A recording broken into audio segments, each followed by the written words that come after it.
Bonjour, bonjour, je suis très heureux de vous retrouver ce matin, parler de l'actualité de la crypto-monnaie et du monde merveilleux de la blockchain. Alors, ce matin, nous allons parler du Bitcoin, nous allons parler de la vague haussière du Bitcoin qui a certainement commencé. Nous allons expliquer un temps soit peu ce qui motive cela. Et puis aussi, nous allons parler des ETF. Et cette fois-ci, ce n'est pas sur Bitcoin, mais c'est sur Ethereum. Alors, ça risque d'être une vidéo assez intéressante pour ceux qui viennent de nous prendre en marche. Activez les cloches de notification, abonnez-vous pour ne rien rater des prochaines vidéos.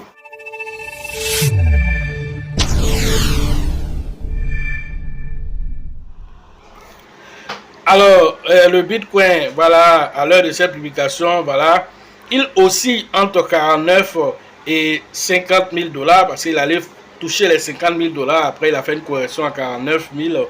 Voilà, il fait ce yo-yo là dans cette vague là. Alors, c'est peut-être reparti pour une vraie hausse vraiment qui va perdurer, voilà, tout en étant en vague croissante. Alors, c'est ce que nous espérons, en tout cas, voir le marché qui, un temps soit peu, voilà, est ouvert. Certaines crypto-monnaies tirent déjà leur épingle du jeu. Et c'est ce qui est intéressant, voilà. Et donc, nous constatons que, voilà, le fait que, voilà, les côtés des différents protocoles qui sont lancés sur le Bitcoin, voilà, alors tout ça attire de la liquidité aussi dans le Bitcoin.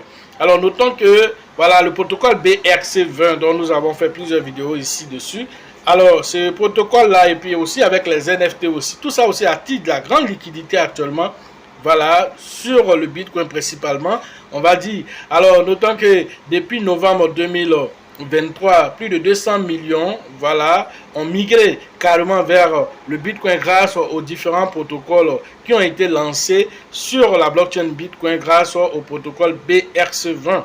Alors, selon une analyse des chercheurs de Grayscale, alors on constate que plus de 59 millions d'actifs ont été inscrits sur les différents Satoshi. Alors, quand on parle de protocole ordinal, sachez que voilà, un Bitcoin déjà fait 100 millions de Satoshi. Alors, sur chaque Satoshi, alors on peut inscrire des NFT, on peut inscrire des crypto-monnaies telles que, par exemple, vous connaissez le BRC20, vous connaissez 1000 Satoshi. Voilà, tous ces crypto-monnaies qui ont été lancées en protocole BRC20 sur la blockchain Bitcoin. Voilà des choses qui font que, voilà, le Bitcoin attire encore plus de liquidité. Et donc, tout ça, de quelque chose de notable que, voilà, les mineurs en tout cas apprécient cela. Et donc les chercheurs de Grayscale ont démontré un temps soit peu que cela encore vient donner encore quelque chose d'intéressant au Bitcoin et voilà, incitant les investisseurs encore à aller vers le Bitcoin. Alors, notons aussi que les 11 ETF qui ont été approuvés, alors depuis lors, ils attirent de la liquidité. Plus de 500 millions de dollars par jour sont achetés en Bitcoin pour alimenter les différents voilà, ETF qui ont été approuvés, comment on appelle, du géant BlackRock jusqu'à Templeton, en passant par Grayscale, en passant par Fidelity. Tous ces 11 là, alors vous comprenez là que voilà, c'est beaucoup d'argent qui circule dans le Bitcoin. N'oublions pas aussi que le phénomène du halving, c'est pour bientôt. Voilà, dans quelques jours, on va dire. Alors, à cause de ce fait aussi, il y a une pression acheteuse sur le Bitcoin parce que les mineurs doivent faire assez le stock actuellement parce que voilà, le fait que la récompense qui leur est destinée sera divisée par 2. De 6,25, elle sera divisée à 3, c'est-à-dire qu'on va avoir, ils vont avoir maintenant 3,125. Alors, donc vous voyez que déjà c'est un manque à gagner qu'il faut récupérer dès maintenant avant que l'événement en avril arrive. Voilà des choses qui font que le Bitcoin a commencé à remonter parce que dès l'approbation des ETF, on a vu que le Bitcoin a chuté et c'est normal. Ces géants-là qui ont approuvé, dont les ETF a été approuvé, il fallait qu'ils ramassent au maximum d'abord. Alors on constate que certainement ils ont déjà pris le maximum. Voilà pourquoi aussi le marché est en train de repartir à la hausse, sans oublier aussi les mineurs aussi qui sont à la tâche aussi pour accumuler le maximum de Bitcoin avant l'événement du halving. Voilà quelque chose que nous pouvons prendre pour pouvoir justifier un temps soit peu la montée du Bitcoin. Parlant maintenant des ETF Ethereum, comprenez que voilà, depuis l'approbation des des ETF Bitcoin. Alors, beaucoup d'autres ETF allaient suivre, ça n'est pas se limiter au Bitcoin seulement, c'est pas la seule crypto-monnaie. Alors, Ethereum, voilà, a été proposé comme ETF par l'un des plus grands aussi du marché, qui est aussi méconnu, qui est ce qu'on appelle Franklin Templeton. Alors, Franklin Templeton est un fonds de gestion aussi qui gère plus de 1600 milliards de dollars. C'est un géant aussi qui est souvent méconnu par les utilisateurs de crypto-monnaies. Alors nous vous disons ici que voilà, ce dernier vient de faire une demande auprès de la SEC pour voilà, approbation des ETF, cette fois-ci en Ethereum. Est-ce que cela va être fait?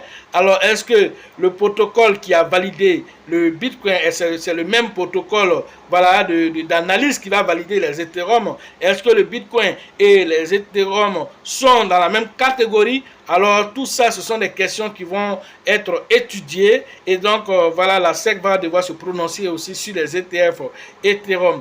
Alors, nous constatons aussi que, voilà, pas mal de choses aussi tournent autour. Alors, si jamais aussi l'Ethereum aussi est validé comme ETF, n'oubliez pas que Solana est à côté aussi. Certainement aussi, quelqu'un va proposer aussi Solana, Avalanche, et ainsi de suite.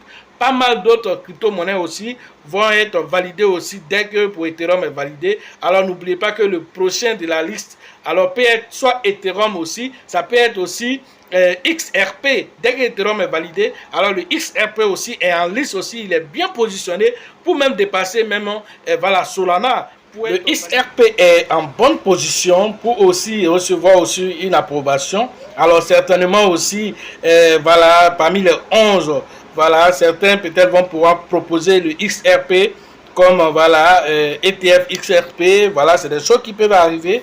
Alors ainsi de suite, peut-être un jour aussi on aura aussi une proposition sur Shiba, qui sait l'avenir. Alors tout ça c'est possible. Voilà, tout ça c'est pour vous dire que voilà, toutes les crypto-monnaies en tout cas qui a de la visibilité, toutes les crypto-monnaies qui attirent la liquidité sont probables aussi d'être positionnées, voilà, pour demande d'ETF, parce que les institutions aussi ils cherchent de l'argent et regardent partout où la liquidité circule. Ce qui intéresse les utilisateurs, c'est ce qu'ils vont proposer comme ETF. Voilà des choses notables. Alors nous aurons voilà la réponse de la SEC concernant la demande de Franklin Templeton pour le dépôt des ETF voilà Ethereum. L'un dans l'autre, dès que nous avons une suite, voilà, vous serez les premiers informés. Voilà ce que nous avons à vous dire ce matin sur l'actualité des crypto-monnaies et le monde merveilleux de la blockchain. Pour ceux qui veulent faire la formation en ligne, le numéro se trouve dans la description de cette vidéo. Et pour la formation physique, alors nous aurons d'abord une formation, c'est-à-dire une conférence au niveau d'Abidjan. Et cette conférence, ça va débuter, voilà, le 17 février à 15h à la Bourse du Travail de 13 villes. Allez interagir avec le grand leader qu'on appelle Bill, le leader Georgette et le leader Elisabeth pour les différentes inscriptions, voilà, au niveau d'Abidjan. Après la conférence d'Abidjan, nous aurons la formation physique au niveau d'Abidjan présentiel. Alors cette formation, c'est prévu le 30 mars 2024. Allez interagir toujours avec le leader Bill, le leader Georgette et le leader Elisabeth pour les différentes inscriptions aussi pour le côté d'Abidjan. Après aussi, nous aurons aussi une formation au niveau de la ville balnéaire de San Pedro, la formation là-bas c'est le 15 et le 16. Voilà, le 15 et le 16 mars, allez interagir avec le grand leader qu'on appelle Tebi Joseph Sonakoli Sango pour les différentes inscriptions au niveau de San Pedro. Alors, le côté de l'international, c'est toujours avec le grand leader qu'on appelle Alassane du côté du Burkina. Et donc, cette formation est prévue pour le 27 et le 28 avril 2024. Allez interagir avec le leader Alassane. De tous ceux qui sont à Ouagadougou, à Bobo, voilà, et dans les environs, alors vous devez interagir avec Alassane pour pouvoir aussi tirer votre épingle du jeu. Sachez toujours que la chance accordera toujours ses faveurs aux esprits, avertis aux esprits entreprenants. Si vous pensez que la formation coûte cher, je vous en prie, essayez l'ignorance. À la prochaine.